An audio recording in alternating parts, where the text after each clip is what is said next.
So former Minnesota Vikings player Tom Johnson, he won a $475,000 settlement in his lawsuit against the city of Minneapolis after city officials signed off on the deal April the 10th.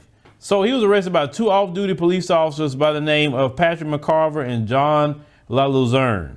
The officers were working security at a restaurant called Seven, located in the city's downtown section at the time.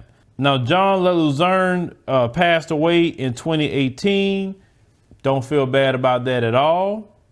That's actually better for the world, the way he treats black people.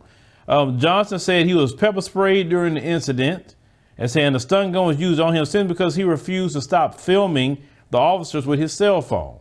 I said, which he said violated his civil rights. Yes, you have the right to film. So they say Johnson accused the officers of starting the altercation, which that's usually how they do it. Although a police report stated that he was the instigator. Normal, they lie on reports. That's a constant thing. So he was booked, and say on a misdemeanor trespassing and disorderly conduct charge, but was acquitted in 2015. Now, I say Johnson said, he suffered irreparable harm as a result of his arrest.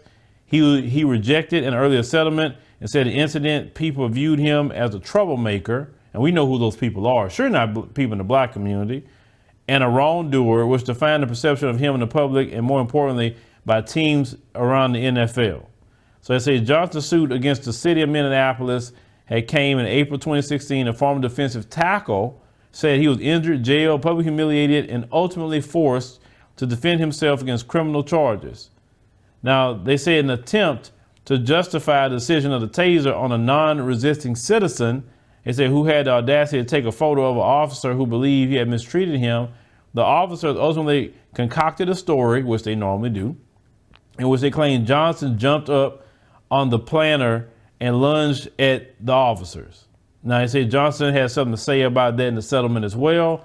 He said the officers and the city actually had to be accountable for something that went on at the end of the day and was very unprofessional. So he said he played in the Vikings from 2014 to 2018 and retired officially Friday, April 10th, after sitting out the past two seasons. He played for the New Orleans Saints before coming up to Minnesota. So I'm glad the brother got his settlement, but a lot of times, you know, they start things with brothers, a lot, and they just really hoping that they could kill a brother. That's really what it is. They do that just so they can justify it, because they know white society will always justify the use of force to harm and kill a black man. But I'm glad this brother got his settlement. I love to see brothers win their lawsuits.